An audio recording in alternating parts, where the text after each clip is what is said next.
स्वागत है बच्चों जीटी टाइम्स के चैनल पे, जहां आज हम पढ़ने जा रहे हैं स्टैंडर्ड 5 हिंदी 9th पोयम नीम। तो इस पोयम में आपको जो नीम का पेड़ होता है उसके बारे में बताया गया है। और ये बता कौन रहा है? तो ये नीम खुद आपको बता रहा है, यानी कि ये जो नीम का पेड़ है ये खुद अपने बारे में आपको इस पोयम के थ्रू आपको क्या बताया जा रहा है। तो यहाँ पे क्या है, नीम की पत्तियाँ आपको दिखाई दे रही है, नीम की पत्ती कैसी होती है, फिर नीम का पेड़ है, वो सब क्या आपको यहाँ पे दिखाई दे रहा है। तो आपको यहाँ पे बोला है सुनो और अभिनय करते हुए गाओ, यानी कि आपको क्या करना है, इस पोयम को सुनना है, फिर एंजॉय करते हुए क्या इस पोयम को आपको गाना है। तो पहले यहाँ पे आपको बोला गया है ना मैं डॉक्टर, ना मैं ओझा, ना मैं वैद्य हकीम, मैं तो केवल एक पेड़ हूँ, नाम है मेरा नीम। यानी कि जो ये पेड़ है वो क्या बोल रहा है, ना ही मैं एक डॉक्टर हूँ, ना ही मैं ओझा हूँ। ओझा यानी कि क्या, जो लोग झाड़ फूक वगैरह करते हैं उन्हें हम क्या बोलते हैं, उन्हें हम ओझा बोलते हैं। फिर वो बोल रहे हैं ना मैं वैद्य हकीम, यानी कि जो आयुर्वेदिक दवा देते हैं वो भी नहीं है, यानी कि तो ये है कौन?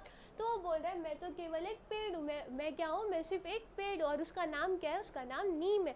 यानी कि नीम बोल रहा है कि ना ही मैं डॉक्टर हूँ, ना ही मैं ओझा हूँ, ना ही मैं क्या हूँ वैद्य हकीम हूँ, मैं वो सिर्फ क्या है, वो सिर्फ एक पेड़ है और उसका नाम क्या है, नीम है। तो वो ऐसा क्यों बोल रहा है कि वो एक डॉक्टर नहीं है, ओझा नहीं, वो क्यों अपने को डॉक्टर के इससे बता रहा है? तो ये क्या हम पोयम में देखेंगे वो ऐसा क्यों बोल रहा है। फिर यहाँ पे नीम जो है वो बोल रहा है मेरी सूखी पत्ती डालो, ऊनी कपड़े अनाज बचा लो, सूखी पत्ती के धुएं से मक्खी मच्छर दूर भगा लो। यानी कि जो नीम है, नीम क्या बोल रहा है कि अगर हम उसकी सूखी पत्ती को कोई भी अनाज में डालेंगे, कोई भी कपड़ों के ऊनी कपड़े जो होते हैं उनके बीच में रखेंगे तो वो क्या होंगे, वो बच जाएंगे। क्योंकि अगर हम देखते हैं बहुत गांव में हम देखते हैं कि जो अनाज होते हैं यानी कि चावल का जो जहाँ चावल रखा जाता है, अगर हम उनमें नीम के पत्ते डालते हैं तो उससे क्या होते हैं, कीड़े जो होते हैं उन पे नहीं लगते, और जो अनाज होता है, जो भी ग्रेन्स होते हैं वो क्या हो जाते हैं, बच जाते हैं। तो नीम की सूखी पत्ती डालने से क्या होता है, जो ऊनी कपड़े होंगे, अनाज यानी कि क्या, जो भी खाने का रहेगा वो क्या रहता है, वो अच्छा रहता है, उसमें कीड़े नहीं आते। सूखी पत्ती के धुएं से मक्खी मच्छर दूर भगा लो, यानी कि जो नीम की सूखी पत्ती होती है अगर हम उनका धुआं करते हैं तो उससे क्या होता है, मक्खी और जो मच्छर होते हैं वो भाग जाते हैं। यानी कि नीम के कितने सारे इम्पोर्टेंस है, नीम हमारे लिए क्या क्या कर सकता है वो क्या इस नीम हमें बता रहे हैं। नीम पहले क्या बोला कि उसकी सूखी पत्ती को लो, उसको कपड़े और अनाज में डाल दो तो वो बच जाएंगे, और अगर हम उनका धुआं करें यानी कि सूखी पत्ती को अगर हम जला के उससे धुआं करें तो उससे क्या होगा, जो मक्खी और मच्छर है वो क्या हो जाते हैं, वो भाग जाते। देन नेक्स्ट वो क्या बोलता है, नेक्स्ट वो बोल रहा है घनी पत्तियों के कारण शीतल है मेरी छाया, गर्मी और थकान मिटी जो मेरे नीचे आया। यानी कि जो नीम का पेड़ होता है वो बहुत ही ज़्यादा घना होता है, यानी कि बहुत ज़्यादा होता है, और उसके वजह से क्या होता है, उसकी जो छाया होती है यानी कि जो उसकी शेडो होती है, अगर हम लोग नीम के पेड़ के नीचे बैठेंगे तो हमें क्या लगेगा, वहाँ पे ठंडक लगेगी। यानी कि अगर गर्मी के मौसम में कोई भी थक हार के नीम के पेड़ के नीचे बैठता है, जैसे कि ये बैठा हुआ है, सोया हुआ है, तो उसको क्या लगेगा, गर्मी से राहत मिलेगी, शीतलता, यानी कि क्या, उसको ठंडक क्या लगेगी। देन नेक्स्ट यहाँ पे बोला गया है गर्मी और थकान मिटी जो मेरे नीचे आया। यानी कि गर्मी और थकान, अगर कोई बहुत ज़्यादा चल के आ रहा है, उसे बैठने की जगह नहीं मिल रही है, धूप बहुत ज़्यादा है, तो वो क्या कर सकता है, वो नीम के पेड़ के नीचे बैठ सकता है। और उसके बाद क्या होता है, नीम के नीचे बैठने के बाद उसको गर्मी से और थकान जो भी वो थका हो वो क्या हो जाती है, वो ख़त्म हो जाती है उसके बस नीचे बैठने से। तो यहाँ से हमें क्या पता चला कि नीम हमारे लिए कितना इम्पोर्टेंट है, यानी कि उसकी सूखी पत्तियों से हमारे अनाज और कपड़े तो बचते ही बचते, और अगर हम उसकी छाया के नीचे, उसके शैडो के नीचे बैठे तो उससे क्या होती है, हमें गर्मी और थकान से क्या राहत मिलती है। फिर नीम हमें बोल रहा है नहीं काटना मुझको तुम, मैं इतने सुख दे देता, सूरज की किरणों से मिलकर हवा शुद्ध कर देता।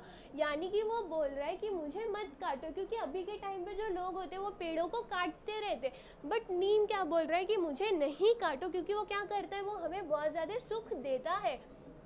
फिर वो बोल रहा है कि वो सूरज के किरणों से मिलने, यानी कि सूरज से जो किरण आती है वो उनसे मिलके क्या करता है, हवा को शुद्ध कर देता है। जैसे कि अभी हवा में बहुत ही ज़्यादा क्या है, पोल्यूशन हो गया है। तो अगर नीम के पेड़ ज़्यादा रहेंगे, अगर हम नीम के पेड़ को नहीं काटेंगे तो क्या होगा, वो जो हवा है, हवा को क्या कर देता है, शुद्ध कर देता है, यानी कि अच्छा कर देता है। और उसकी वजह से क्या होता है, हम बीमार भी नहीं पड़ते। तो नीम बोल रहा है कि वो हमें बहुत सारे सुख देता है। जैसे कि अभी हमें पता चला कि नीम के पत्ते यूज़ करने से अनाज बचते हैं, उससे उनके धुएं करने से मक्खी मच्छर भागते हैं। और अगर हम उनके छाया के नीचे, नीम के नीचे बैठे तो उससे भी क्या होता है, उससे हमारी गर्मी और थकान क्या मिटती है। तो इसीलिए हमें क्या, नीम को नहीं काटना चाहिए। फिर यहाँ पे बोला गया है, सूरज तारे धरती चांद की जब तक चले कहानी, हमेशा सबको सुख देने की है मैंने मन में ठानी। यानी कि जब तक सूरज, सन हो गए, तारे स्टार्स, धरती अर्थ हो गई, और चांद यानी कि मून हो गया, जब तक ये चीज़ें रहेंगी, जब तक सूरज धरती चांद रहेंगे, तब तक इन्होंने क्या किया है, जो नीम है वो बोल रहा है कि जब तक ये सारी चीज़ें रहेंगी, यानी कि क्या, सूरज तारे धरती चांद जब तक रहेगी तब तक नीम भी रहेगा। और नीम ने क्या सोचा है कि जब तक ये सब चीज़ें रहेंगी तब तक वो सबको क्या देगा, वो सबको सुख देगा। और ऐसा क्या उसने अपने मन में ठाना हुआ है, यानी कि वो इस चीज़ से दूर नहीं हटेगा। यानी कि अगर किसी ने उसे काट भी दिया तो भी वो क्या करेगा, तो भी वो उनको सुख देने का ही ट्राई करेगा। तो इस पोएम में हमने क्या देखा, इस पोएम में हमने नीम को देखा। नीम हमें क्या बोल रहा है, नीम हमें क्या अपने बारे में बता रहा है। जैसे कि नीम ने पहले बताया कि वो डॉक्टर नहीं है, ओझा नहीं है, वैद्य हकीम नहीं है, वो क्या है, वो सिर्फ एक पेड़ है और उसका नाम क्या है, नीम है। और नीम को यूज़ करने की वजह से क्या क्या होता है, नीम को यूज़ करने से जो हमारे कपड़े अनाज होते हैं वो बच जाते हैं। यानी कि नीम अपने बारे में बता रहे हैं कि वो कैसे हमें क्या देता है, सुख देता है, हमारी हेल्प करता है। और हम क्या करते हैं, नीम को काट देते हैं, नीम को भी क्या, जो बाकी के भी जो पेड़ होते हैं हम उन्हें काट देते। तो वो यही बोल रहा है कि मैं तुम्हारे इतने मदद में आता हूँ, मैं तुम्हारी हेल्प करता हूँ, तो मुझे नहीं काटो। और अगर हम नीम को नहीं काटेंगे तो उसमें क्या, हमारा ही फ़ायदा है। तो इस लेसन में हमने, इस पोएम में हमने क्या देखा, इस पोएम में हमने नीम के बारे में देखा, नीम हमें क्या क्या बता रहा था, नीम की इम्पोर्टेंस क्या है। होप आपको ये वीडियो समझी होगी। तब तक के लिए मिलते हैं नेक्स्ट वीडियो।